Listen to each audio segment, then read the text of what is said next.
Asian cup কোয়ালিফায়ার্সে Bharat বধের দিনে লাইলা ইল্লাল্লাহু মুহাম্মাদুর রাসূলুল্লাহ গোল করে থেমে যেতে চান না।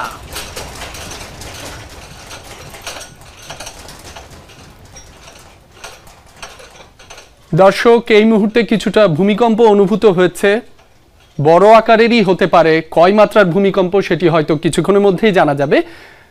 আশা করি সবাই সাবধানে থাকবেন, যে যেখানে আছেন নিরাপদে থাকবেন। সৃষ্টিকর্তার কাছে প্রার্থনা করছি সবাই নিরাপদে থাকুক। ফিরছি আবারও খেলার খবরে।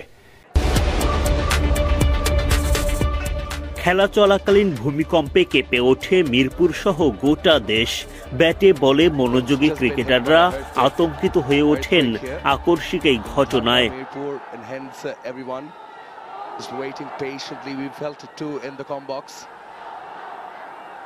Shaked quite rigorously.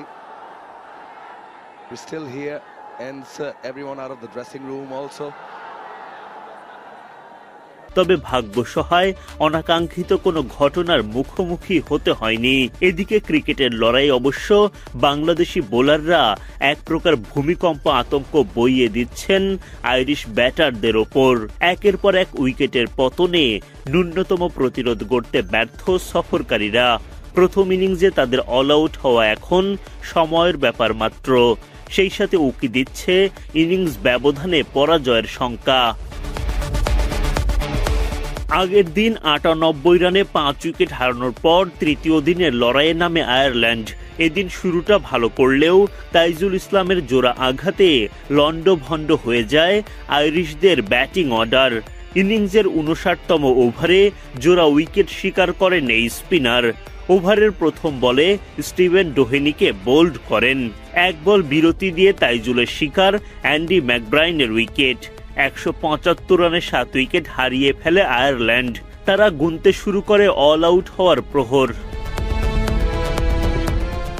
এর আগে ঢাকা টেস্টের আগের ২ দিনও চলে বাংলাদেশিদের ব্যাটিং বোলিং দাপট। মুশফিকুর রহিম, লিটন দাসের জোড়া সেঞ্চুরি। প্রথম ইনিংসে ৪৭৬ রানের পাহাড় গড়ে টাইগাররা।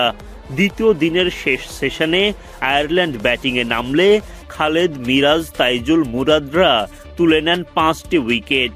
চাপে পড়া আয়ারল্যান্ড তৃতীয় দিনে ব্যাটিংয়ে নেমেও ধুঁকতে থাকে।